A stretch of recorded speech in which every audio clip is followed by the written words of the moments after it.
What's up? What's happening, guys? George Balekji here with Travis Thomas. Yes. Foxborough Rush. New studio, new setup, Love same it. old show, talking Pats, talking NFL. Yeah. A little new theme music. Oh, I hear it. Come on. It's inspiring. It's almost like it inspires if you're down 28-3 in a Super Bowl. Walking out of the locker. Yeah, all the chips are on the table.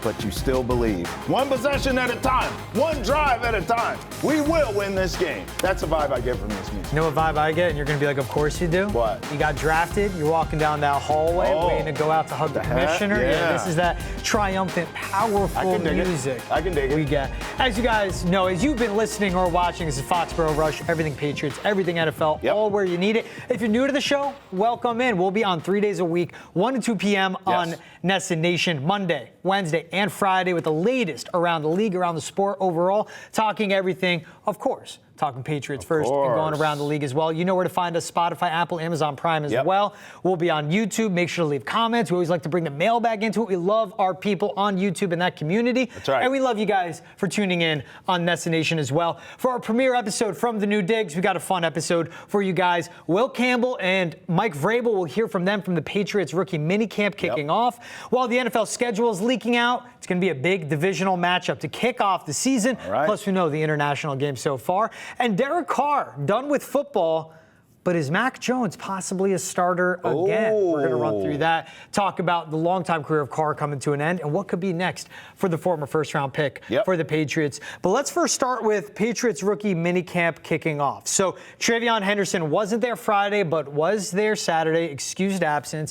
Defensive coordinator Terrell Williams, with a health scare, that's noticeable, will not be at rookie minicamp, is still home with his family up in Detroit. We're happy he's okay. He spoke to the media over Zoom. Zach Core, the inside linebacker coach, is taking over running the defense right now. But Trav, first glimpse that reporters and the players got of Mike Vrabel as a Patriots head coach. And guess what? As advertised, running all over, vocal leader, coaching up every position group from the defensive line to the offense to even special teams as well. This is Mike Vrabel. High energy, high communication. I'm excited what we're going to see as camp unfolds. Not surprised that Vrabes hit the ground running, literally and figuratively, but I wanted to hear or not hear Will Campbell's name from this weekend, and I didn't. It was all good news coming out of minicamp for the rookies with Will Campbell. What I didn't want, George, was any kind of reports or tweets or someone saying they were watching and, like, he looked lost. I mean, guys were blowing by him. The short arms were there. You know, you didn't hear any of that. Plus, you made this point earlier to me, and it's so true. We also heard he was the left tackle. No issues. They didn't move him to guard. They didn't mess around and try and figure out, well, how are we going to use this guy? No. He was at left tackle. He looked just fine. That's what I wanted to hear. That's why I say no news is good news. I didn't want to hear his name. If I did, I wanted it to be good news, which is all I got from Will Campbell. I did not want the negative reports. I didn't hear any of that. I think the most important thing we didn't hear is he's playing any position other than left tackle. That's what I mean. That's what came out of it. Will Campbell was at left tackle. All good. Interesting clip I noticed posted, though. Will Campbell, a lot of reps, majority, more than majority, let's say 95%, in a two-point stance at LSU. Haven't seen a ton of them in a three-point stance. There was one point, hey, welcome to the league, rookie, where it looked like the entire offensive line was in a three-point stance, but Will, and you see him get corrected. Oh, I need me down in a three-point stance. Sounds good. Right? Yeah. Exactly. And still brought it in on a block. I mean, it's not fully padded. It's a rookie mini camp. It's younger players, too. There are other invites of guys, because we saw the long list. There's undrafted free agents. There are the draft picks. And then there are the camp invites. Everyone on the camp invites ranging from 23 to 25 years old. So older, amateur, inexperienced type players. Yes. But that's giving everyone a look. What was important for Will Campbell is he was there, and reports coming out that, you know, he was being as advertised himself, vocal leader, that's right, alpha in the room. And then with Kyle Williams, seeing a lot of interactions with him, not just with the offense and receiving coaches, but with Josh McDaniels as well. And I thought that was significant, where talking to people down there, reading about what was coming out of rookie minicamp, we know the alpha is Mike Vrabel, but it is a Josh McDaniels too. At one point, stopping practice himself and getting the offense on the same page. That's it. That's a guy with the longest experienced play caller in the NFL. That's not a head coach. One of the best resumes, well, the best resumes past hiring cycle. A guy that's been around the block, and that's putting it lightly. It's important to see him putting his fingerprints on this team as well already. That's why you bring that guy in. Yeah. For everything you just said, and him doing that, stopping down, saying, no, we got to get this right, guys. That's also why he's here too, especially with a young, impressionable team like this, and especially, let's get to the elephant in the room, Drake May. I mean, we saw Josh McDaniels work with and was simpatico with Tom Brady forever, it felt like. Well, you take all that wealth of knowledge, all that success you had with the GOAT, and now you pour it into the young guy in Drake May. So if I'm Drake May, I'm soaking everything up from McDaniels like a sponge, and I'm sure he will. Yeah, and that's what's important is that Josh McDaniels, he's basically the head coach of the offense. Yes. And just because he's offensive coordinator and you see guys with QB or wide receiver coach title, any position, no, he's going to have his hands on that one too. I mean, this guy knows so much. When Tom Brady looks back and talks about his mentors over his career, he doesn't only bring up Bill Belichick, he doesn't only bring up Alex Guerrero, he brings up Josh McDaniels. He loves him. And that's what's so important to have him around to Drake May. Yep. As for Mike Vrabel, going back to him quick, is that when they were getting in 11-on-11 drills, he threw on the yellow penny with a 51 on it. There were photos going up of him, grabbing the pad, blocking, going in drills with Will Campbell. Yeah. That's what you're getting from Mike Vrabel again. I know. We saw him do the same thing in Tennessee. I remember several clips of him doing this with players in Tennessee. I remember him pregame, running the stadium stairs, doing workouts, doing calisthenics. Hey, Braves, at some point, man, you got to relax. Like, look at this. Will Campbell, we already had heard the stories in the pre-draft, leading up to the draft, where Will Campbell planted, literally, like pancake blocked Mike Vrabel. Vrabel, of course, is a psycho and loves it, and he's like, that's our guy. So here's a rematch. And you can look at Vrabel's face. This is a rematch, kid. Let's see if you could do it to me now. And I'm sure Campbell did and obliged. Here's my thing, Braves. We love you. We need you here for a long time. Many moons, my friend. Just like we want Will Campbell to be on that offensive line for a decade plus, we need you, Braves, upright with all your faculties. Relax on getting out here in these drills with these players. I mean, at some point, I'm not saying it yet, but at some point you're going to be too old for this. You got to relax, Braves. We need you for the long term. We can't have him on IR, George. We just can't have him. Yeah. Could you imagine, your first rookie minicamp and... Oh, no, I can't imagine. You're like, so do I put the coach on his ass? Right. Do I not? You have to. Yes. Well, Campbell did. That's what I'm saying in the pre-draft. For that workout, Vrabel was like, let's go. And Campbell lit him up. So it's like, all right, bro, every time you line up, I have to show you that you don't play anymore, and it's my time now. Hey, if you want to be a mean football player, you got to be ready to beat anyone in front of you, and that's what Vrabel's establishing. That's right. Here's Mike Vrabel. In fact, let's get to some sound from camp.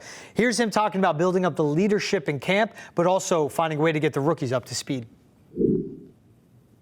Well, I think the leadership will come. I think that the more competent that they are in their job and their ability to help the player next to them would be a great place to start with leadership. The whole goal of this weekend is to get them acclimated to the program that we've tried to build over 5 weeks with our players, and so that on Monday they're ready to go as they enter into this end of phase 2 with our football team, and our football team can see that the players that we brought in are ones that are going to put the team first and all the things that we've asked them to do in 5 weeks, and so that these rookies have to get a crash course. So excited about that and getting them acclimated. So there's Mike Vrabel getting the rookies up to speed, all about the leadership. I mean, that's what you expect from the head coach. He's building a culture. Yeah. I mean, that's really what this is. And that's why this rookie class, George, is so valuable, almost uniquely, because you do have a new head coach, but it's a guy who's a familiar face. Yeah. A lot of times, and you and I have covered this a ton of times in our careers, new coaches, new places, new faces, it's a whole new voice. In Vrabel's case, yeah, he's a new coach, but he played here, he's beloved here, he won here. And we're all familiar with him as a coach because of all the times New England and the Titans went at it, obviously, including the playoffs. So even though it's a new coach, it's a familiar feeling that he's trying to kind of bring back. Yeah. So he's building that culture, and that's why this rookie class is so important. Because, yes, they're just rookies. I get it. Yeah. Right? But at the same time, these are your guys. This is, in theory, who you hand selected to start this new chapter of Vrabel and the Patriots. So you need buy-in from all these rookies. And that's what you hear there with the leadership. It's building a culture. I still don't think there's any hire that the Patriots could have made. And I remember you and I going back and forth. Well, Ben Johnson with the offense and Drake May. I get it. But when it comes to culture and sort of building from the ground up, which you had to start over again now, quite frankly, with the Belichick era, and Mayo, which we won't even go there. So Vrabel doing that, these rookies are the building blocks for that. It's step one, George. It was the point they got to in building the culture, like it's from the ground up. The culture for the Patriots was lower than the basement, as tough as that is to see, because they got so far away from what's most important. That was winning football games. It was Bill Belichick just making decisions only with ego and not with his brain. That's right. And having trust issues. And then the hiring of a Gerard Mayo was rose-colored glasses from Robert Kraft. And Jonathan Kraft wanted to go out and get the credit. And Robin Glazer doing way too much in her role, too. So you step back to this one, and that's what it was. It was a high-floor hire with Mike Vrabel. And it's getting the young guys on the same page. They got really old in free agency. They did. Harold Landry, 29. Robert Spillane, almost 30. Milton Williams is the younger signing out of this. Stephon Diggs, okay, that's the big pass catcher you signed in free agency. Over 30 years old. Matt Collins, over 30 years old. And we'll go on and on. But bringing in this rookie class, these are the guys that are going to be the leaders. When you have a young roster, 31% of their roster, 90-man rosters, undrafted free agents, and the rookies that they did draft, not even bringing in the other camp invites. That's what I'm saying. That's what's going to be the future leaders. Because you could have all the vets you want. There is a disconnect in a way of they're 30, 32, Morgan Moses 34. Tough to connect with a 22-year-old and a Will Campbell to an extent. That's right. That's why you need the Will Campbells, the Drake Mays, the Kyle Williams, maybe the Layden Robinsons and the Caden Wallaces, depending if they can salvage them, to be the leaders. Talking about draft picks, Mike Vrabel was asked about draft grades as well. Here's what he had to say when asked about that. I think that just, the draft grades and all that, like, who really knows? This stuff is like we always say, it's interesting, but I don't think that's very important. What's important is how they continue to build a role on this football team and how they get acclimated to what we're trying to do in the program. So I think it's a great group that seems responsible, that all handled the communication about getting here and the hotel. There hasn't been any issues, and not that we expect any. I'm just saying that these guys are off to a good start just as far as the professionalism that we expect, and then we'll coach them up from what we see on the field. I mean, you hear him talk professionals. Big. You always talk about that. It is. It's and that's what you have to be. Like, there is the growing pains of a rookie. You're figuring out a whole different type of football. Bigger, faster, stronger, more games, more intense, longer everything. And you have to just, whatever got you to this point in your career, you can't just keep doing that. You have to build on that and do more to continue to grow and get better. But the part is a professional. Like, listening to Jared Wilson, the 4th-round pick, the center out of Georgia, talk. Like, sounds like a leader. That's a guy that is mature. Kyle Williams, same thing. Like, with his media savviness, the answers he's giving, good answers, but not giving too much. A guy that understands how to handle the media. Opposite of what we're getting with the Javon Baker talking about making people in wheelchairs stand up. And Jalen Polk saying he has the best hands in the league. Kyle Williams, it sounds like that's a guy that's going to let his playing do the talking for him. Hopefully. And those are Mike Vrabel guys. Well, again, I also appreciate what Vrabel said at the top of that soundbite, which was it takes time for draft grades to really know what a draft class is. And I think he's right. However, the flip side to that coin, I would have challenged Coach, is, hey, you also know when it doesn't work right away. Outside of Drake May, that draft class from last season, none of it works, at least as of now. Now, yes, does it take time? Can some guys come on? Can Polk be really good? Maybe, eventually. Maybe. Wide Can Javon Baker? Maybe. Can Javon Baker give you anything? I don't know. We'll see. But certainly, you know when it doesn't work. And immediately, year one, I mean, one season removed from that draft class last season, outside of Drake May, that's the only thing that worked. So I agree with Vrabel. If it goes a good way, we could look, it's not an exact science. We could look 2-3 seasons down the line here and say, hey, that draft class was pretty damn good with Will Campbell in them. But when it doesn't work right away. Hopefully this class is not the case for that. And that's last year's draft, drafted a receiver, awful, an interior offensive lineman, and an offensive tackle with their top 4 picks. Yes. This year's draft went left tackle right away, fourth overall pick, going best offensive lineman. Went wide receiver with Kyle Williams. Went center with Jared Wilson, but that's a guy that's athletic enough and high IQ. He can play anywhere. Yep. Yeah, and so that's right away, like the job security isn't there. And Mike Vrabel said it. We don't care where anyone's drafted. We don't care what the past is. It's all clean slate. Everyone starts now. And he has been outwardly positive about Javon Baker in a way of, I've made a relationship with him. I like what I'm hearing. Yeah. But with Vrabel, it's respect the team. It's not just what you're going to tell me. We'll see. Talking about that fourth overall pick, here's Will Campbell on having a hands-on coach like Mike Vrabel.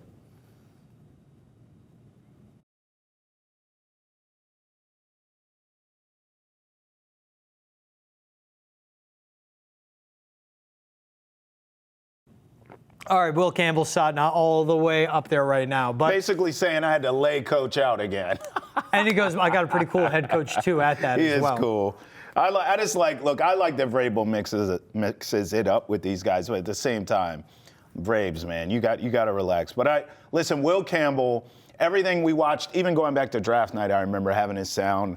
And I just like his attitude. He's like a mean dude on the field. Off the field, he seems cool.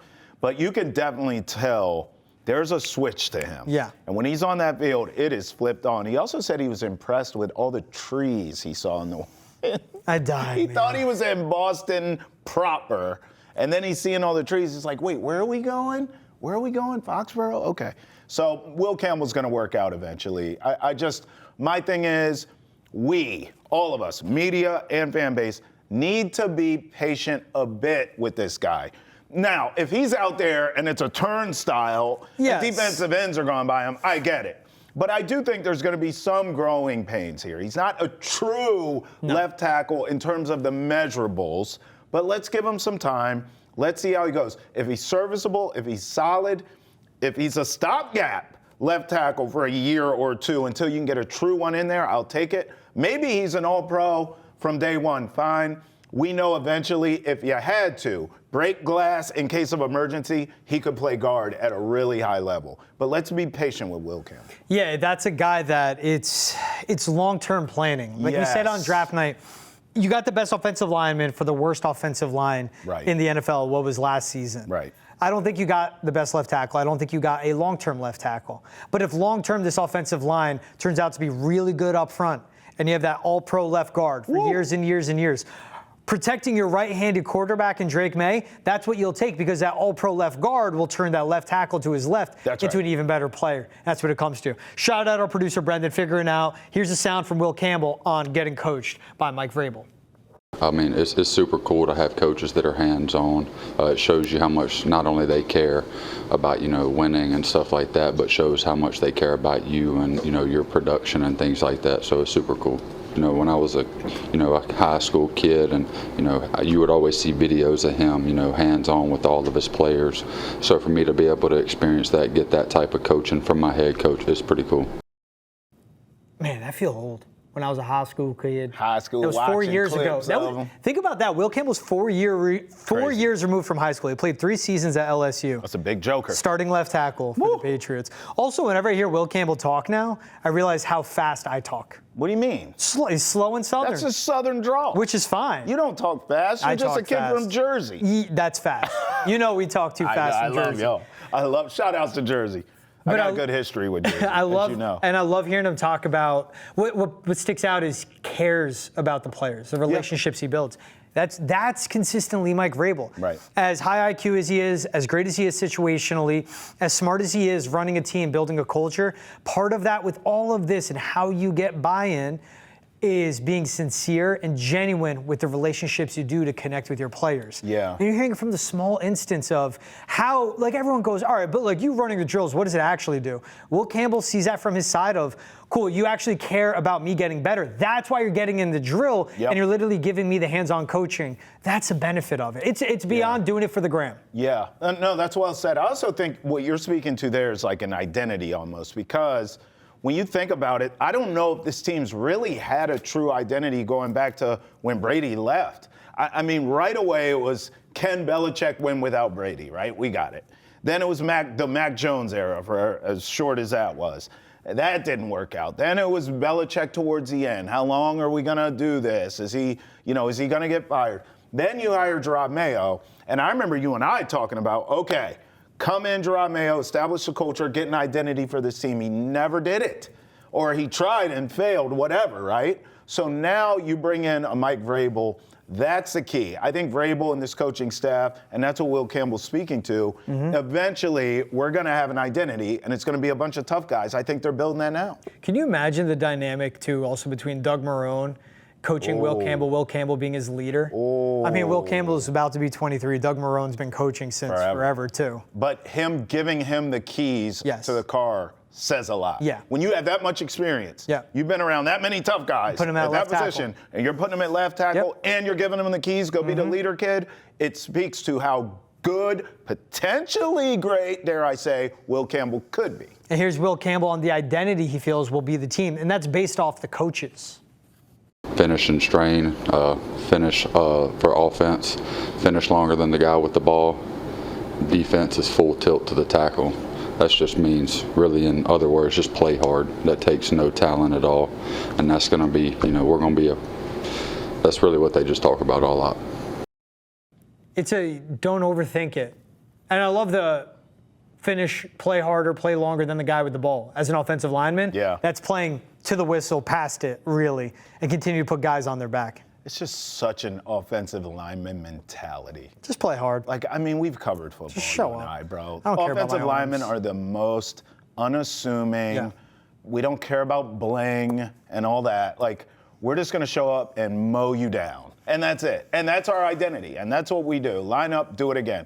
I love the mentality of offensive linemen. Linebackers are like that too. But a lot of the other positions we know comes with flash and all that. Not Will Campbell. Line up. Here's our identity. We're going to hit you in the mouth and do it again and over again. That's what we do. That's Patriots football. All the questions about pass catchers, running backs, scheme. Whatever. It's like, we're just going to play hard. Yeah, we're going to hit you in the mouth. That's all that matters. Boom. He's like in Foxborough, though. Check this out. Here's Will Campbell. I was surprised with the post about being with the Patriots. Yeah, I'm surprised there's trees.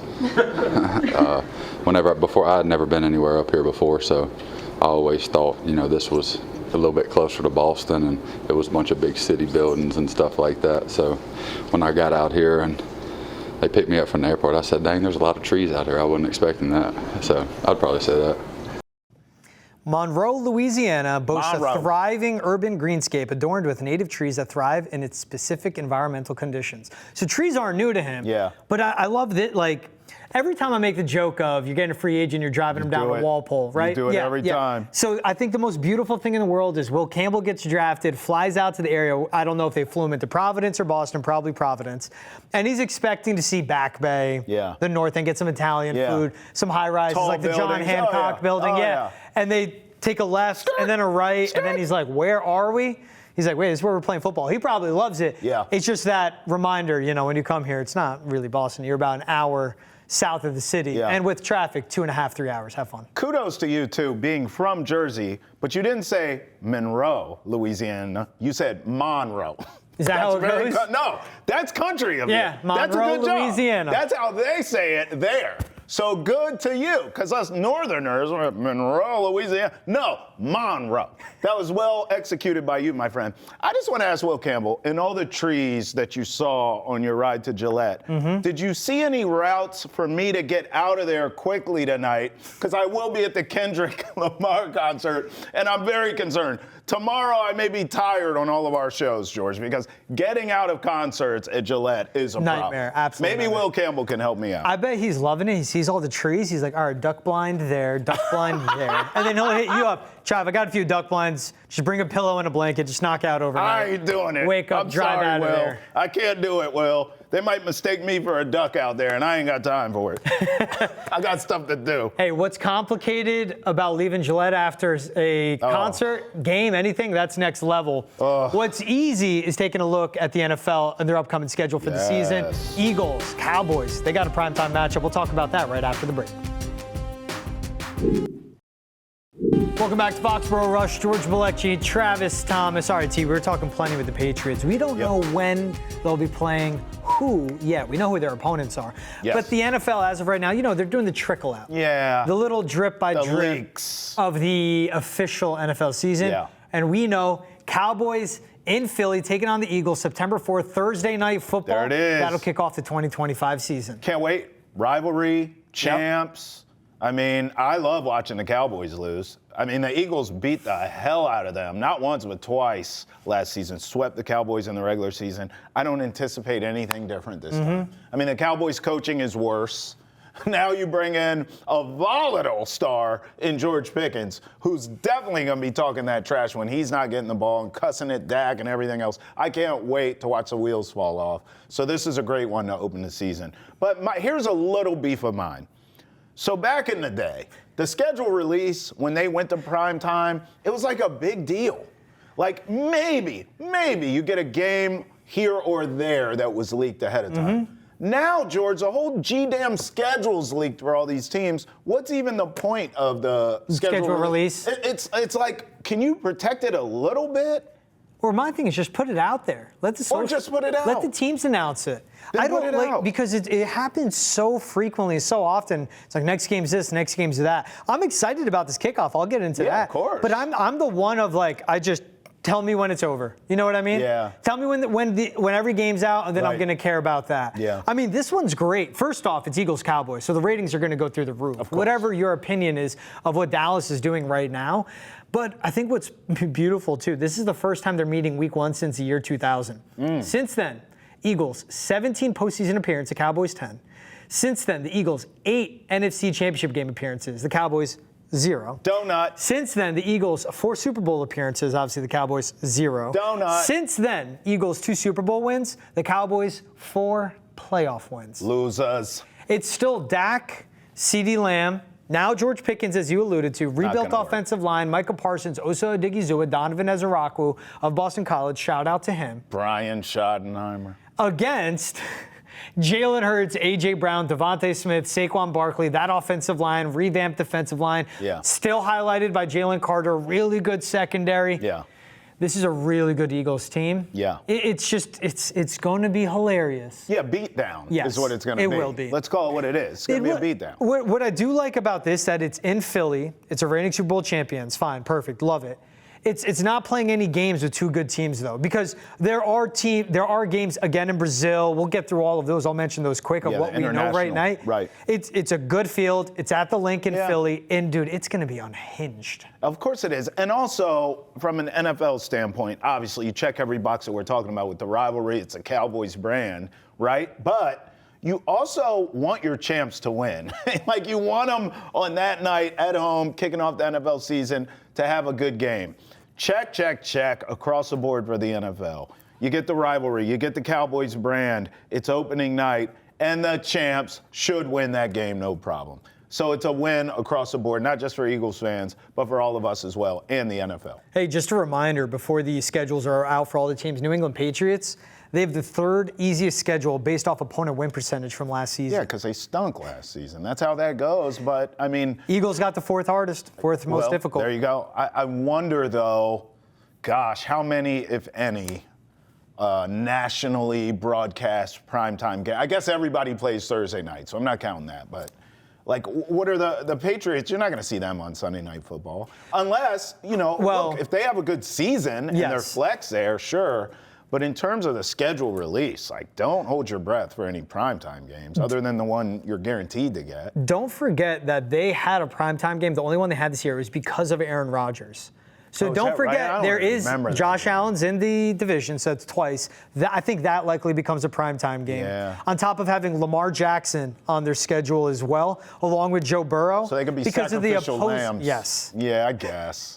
I still, though, if you're the NFL, why would you want to put Ravens-Patriots on just to watch Lamar? I don't know. Quarterback, future games. quarterback, now great quarterback. I guess you could talk. So you're thinking one outside of the 2. Thursday night. I'll give them 2. 2? When you have Joe Burrow, Lamar Jackson, Josh Allen twice, and I'm talking when the schedule's debuted, I could see 2. I could buy 2. And it is Mike Vrabel. This is a big hire. Yeah. The Patriots don't have that same pull, though. So the other international games, we have Chargers against the Chiefs in Brazil, the Colts in Berlin, the Dolphins in Madrid, Spain, The Steelers in Dublin, Ireland. Hello, you got my attention there. That Yeah, sounds sick. for sure. Jaguars, Browns, London. Jets, 3 different games, all in London. all right. What I love is like London's become the afterthought. They have the Jaguars, the Browns, and the Yeah, Jets. they started this. London's looking Well, around yeah, like we what? started this. We were the first ones. We were the first. We had our tea and crumpets, and you turned your back on us, NFL. Have I ever given you my take on London? No. Okay, so I went back in 2016. Yeah.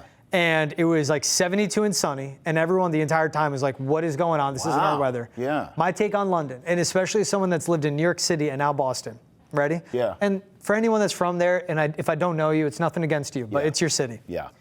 London is basically a dirtier Boston/New York City with worse food, uglier people, and just all around worse nightlife. London, I would never go back unless I'm forced to. Bro, this is the ultimate, no offense, but when someone says no offense to start the conversation, just know you about to be offended. London, no offense, but, and then, I mean, man, listen, I've never been, so. Don't waste your time.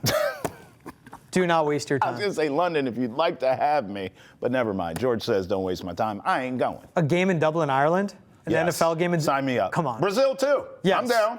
In Dublin, Ireland, also London, worse weather. I said worse weather, right? You did. Oh, I did. Okay, just wanted. Yeah. And worse food Yeah, you also said it stank. and uglier people. Oh, man, Just the saying. people, that one really. I know. I mean, you could have left them out of it. Yeah, I have but a it's, face- it's the grills, right? Yeah. They don't. I have a face only a mother can love, so it's all good on mine. I have a face for radio. But that's, yet here we are. That's why London to me gets the Jaguars, Browns, and Jets. It's really the NFL put their footprint and they're established in those cities. Now it's continuing to build out that international marketing. So that's why you get the big teams Yes. in those cities. Like, I'm excited to see who the Colts opponent is in Germany. Sure.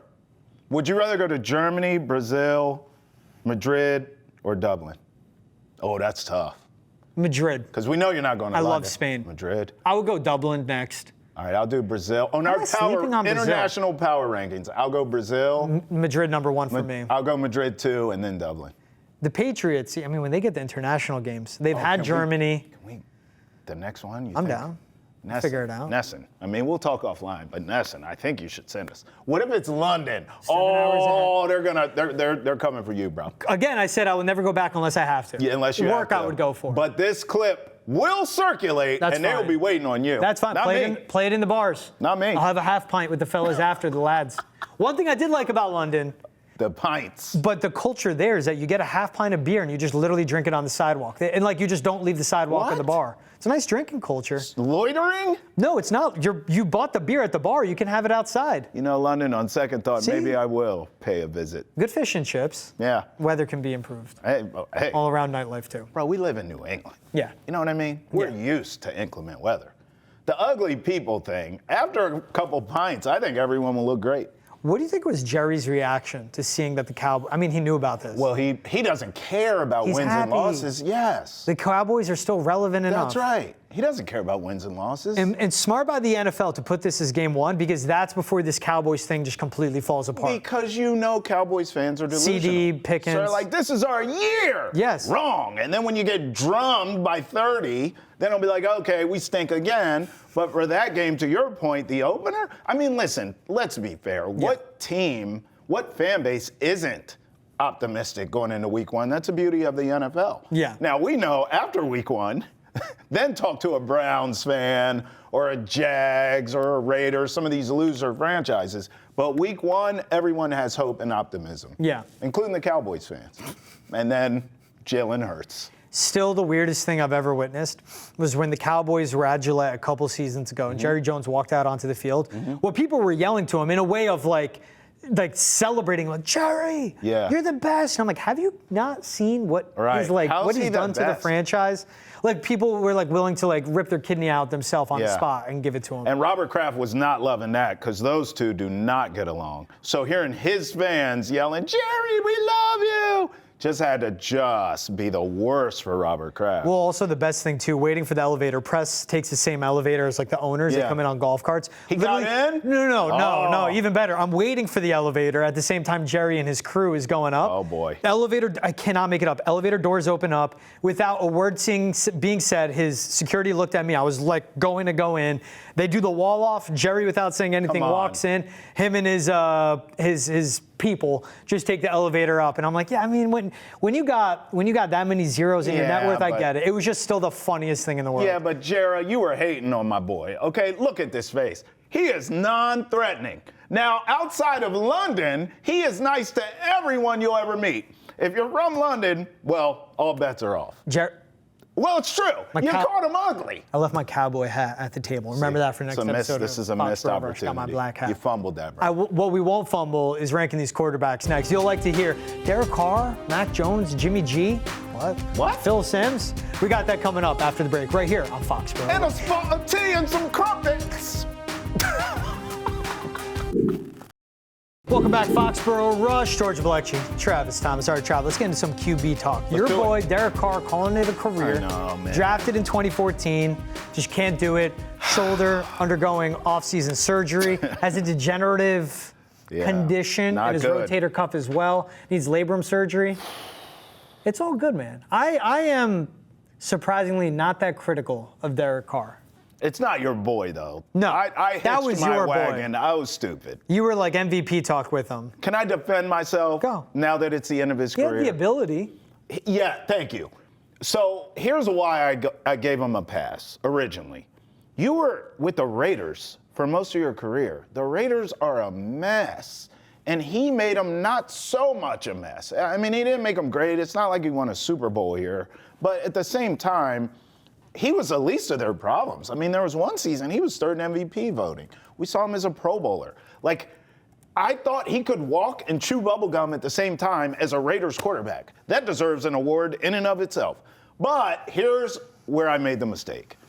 I thought when the Saints came calling, that roster was really good still. They were on the heels of losing Drew Brees and Sean Payton. So the window, although closing, it was still eked open a little bit in terms of being relevant or a playoff team. I knew they wouldn't be Super Bowl with them, but I thought Carr would go there and have some success, George. I was wrong because, I mean, he got there. He never lived up to the hype. He was hurt pretty much constantly, and that's not even a good division. Like the NFC South, bro, you should be able to gut this out and get this team into the playoffs. Never was able to do it. Never won a playoff game in his career. He went out with a whimper. I'm sorry. And I understand, and you laid it out, degenerative shoulder. Like, this is serious stuff. But if I'm Derek Carr with my legacy on the line here, being of how I just talked about him as a fan of his, and it's not a glowing legacy, I think I would have missed this season, had the surgery, missed this season, recovered, and then see what I had left in the tank. A guy who he replaced by the name of Drew Brees was told, you'll never play football again. You have degenerative issues in the shoulder. He went on to go to New Orleans and win a Super Bowl and be one of the greatest of all time. So I don't like that Derek Carr has really called it a career, but it's his health, it's his career. I got to respect it. Yeah. But in the end, it affected his legacy. There is no legacy now. You're just a guy that played in the NFL. Yeah, I mean, right now is top 25 in career passing yards and passing touchdowns. But he'll be forgotten in the ether of NFL history. That's right. You mentioned the no playoff wins, but he took the Raiders to the first playoff appearance since 2002 when he took them to the postseason in 2016. Sure. Wasn't back till 21. But this is a guy that never had that elite number one receiver. He had Devontae Adams, his college teammate. He had the idea of an Antonio Brown until Antonio Brown did everything in his power to mess that up. And that was on AB. That wasn't because he didn't want to play with Derek Carr. My thing with him is that he always had the makings of a franchise quarterback. You had no problem, unless you had a guy with the last name of Mahomes, Allen, Burrow, Brady, those types of players. You would take Derek Carr to be your franchise quarterback. Serviceable. It was, as you said it, he was with the Raiders, who have still been a lost franchise, and we'll see if they can find credibility now with the changes they made.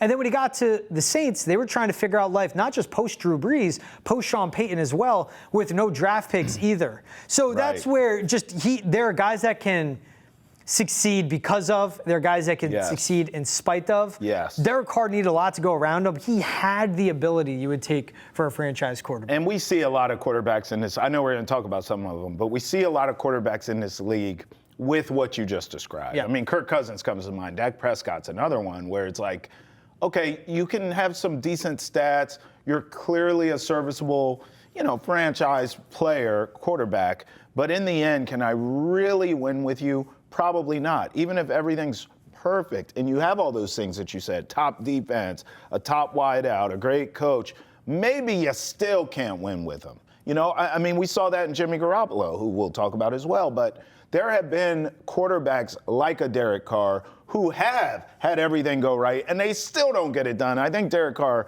falls into that category. Yeah. I don't know if anyone's ever going to remember him and remember the good things that he did. It's always going to be, yeah, I mean, he was okay, but he didn't win. He didn't win anything. Exactly. That is his legacy. End of the day, it's rings or playoff success, being the big moment, and he did really shine through. That's it. All right, let's go through some quick would you rathers. Okay, let's do this. So would you rather? All right.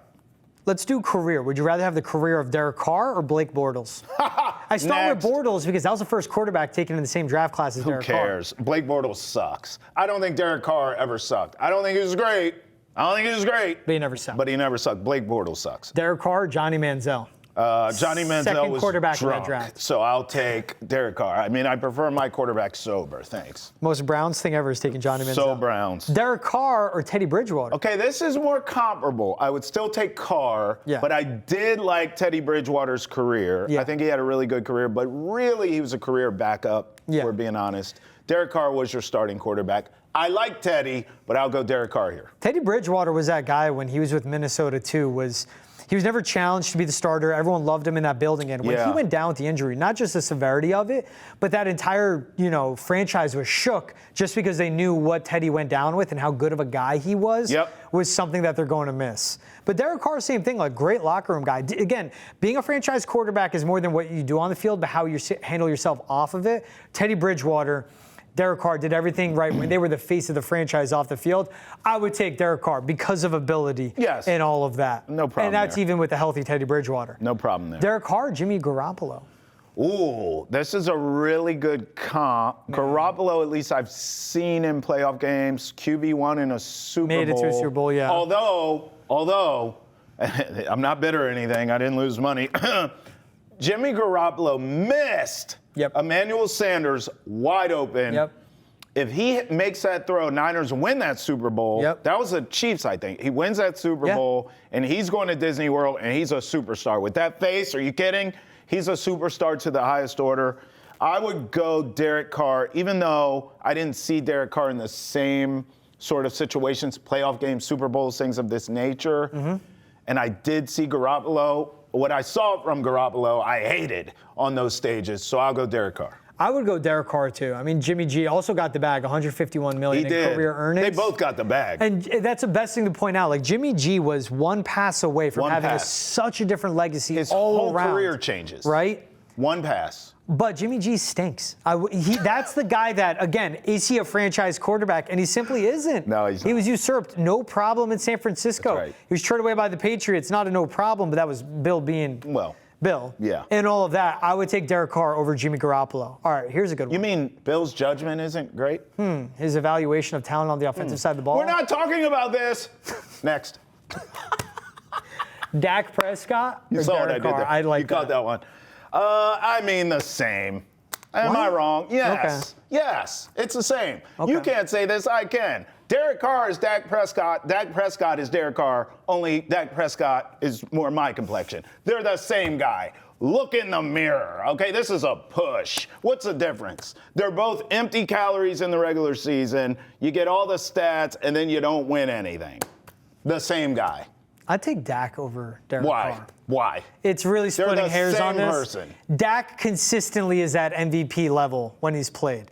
Once he went down with that ankle injury, he hasn't been the same. And again, that's a guy, bad situation. Now, if you give Derek Carr, it's the Cowboys, man, no matter who, because you have old man Jara running the shots. You're going to falter. Give me Dak on that. I would take Dak over Derek Carr. They are twins. They are, pretty much. They're twins. Dak, though, when this current contract is done, almost $500 million on-field earnings alone. God, their bank accounts ain't the same. I would if I'm picking who I'd be, I'd rather be Dak because as much as you have that stank around you past your career of just being a loser and being a Cowboy, Cowboys. he can do whatever he wants. Good point. All right, Andy Dalton or Derek Carr. Did Dalton win any playoff games? He went to so many. Good I don't question. know. Let me find it. I could be wrong.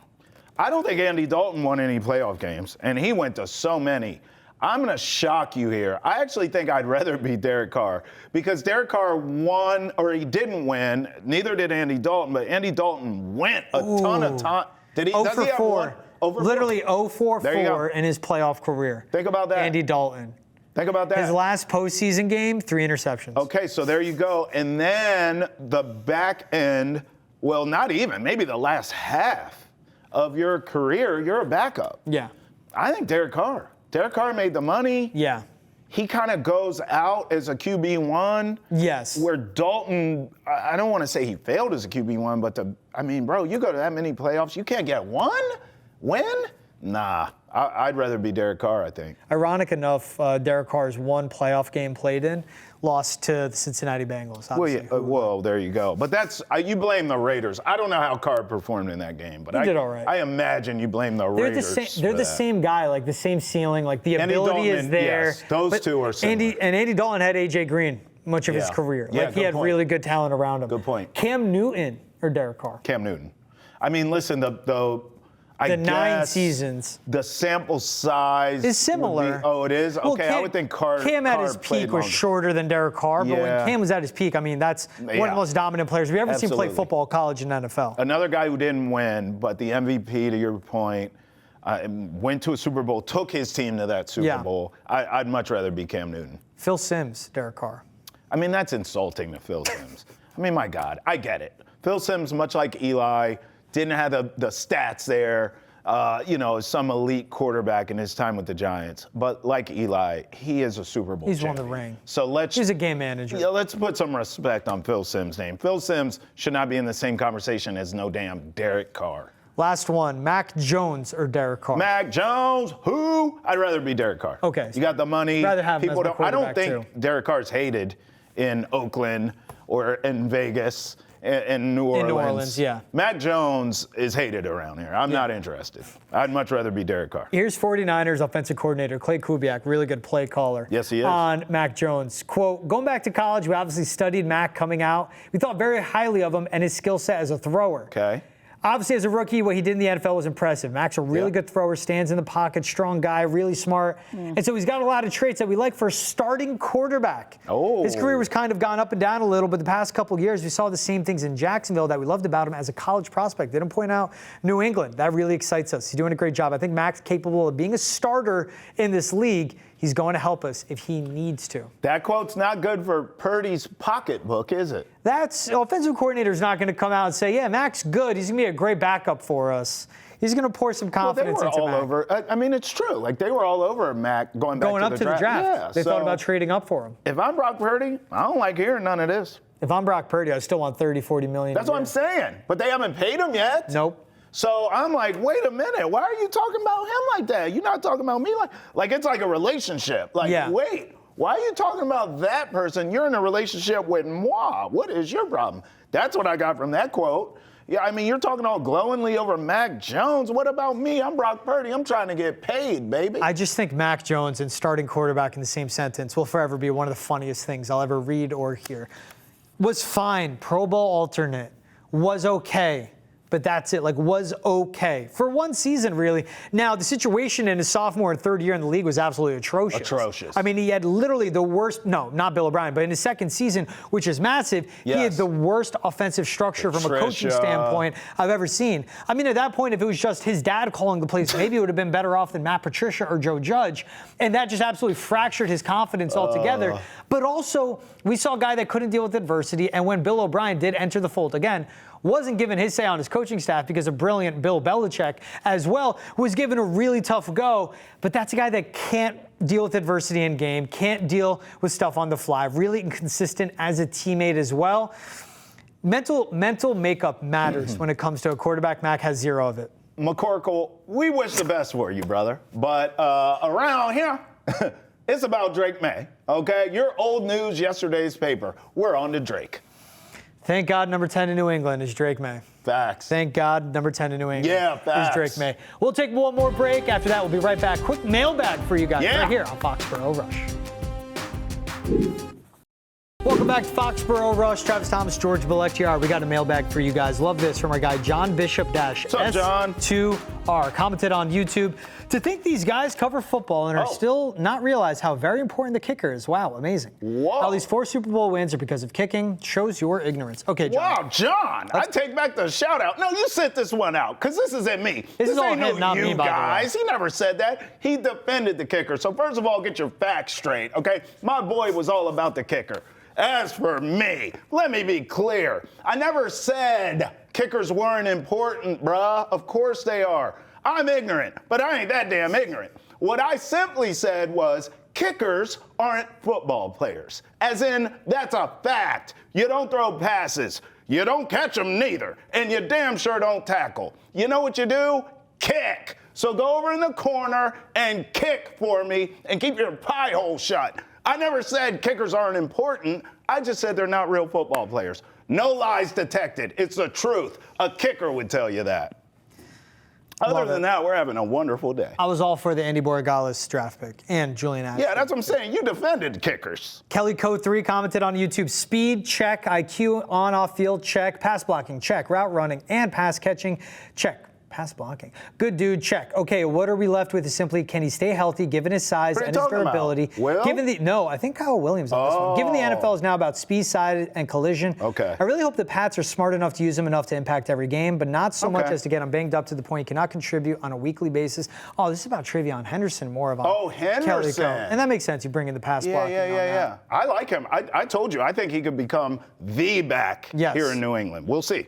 Look, I love this with pointing out on what TreVeyon Henderson brings to the game. Really good player. I'm excited to see how the Patriots use him. A report of rookie camp. Shout out you guys commenting on the YouTube page. Keep bringing that. Keep bringing the mailbag. Travis Thomas, George Balekji. This is Foxborough Rush. We'll see you guys every Monday, Wednesday, Friday, 1 p.m. right here on Nessa Nation and episodes on YouTube as well.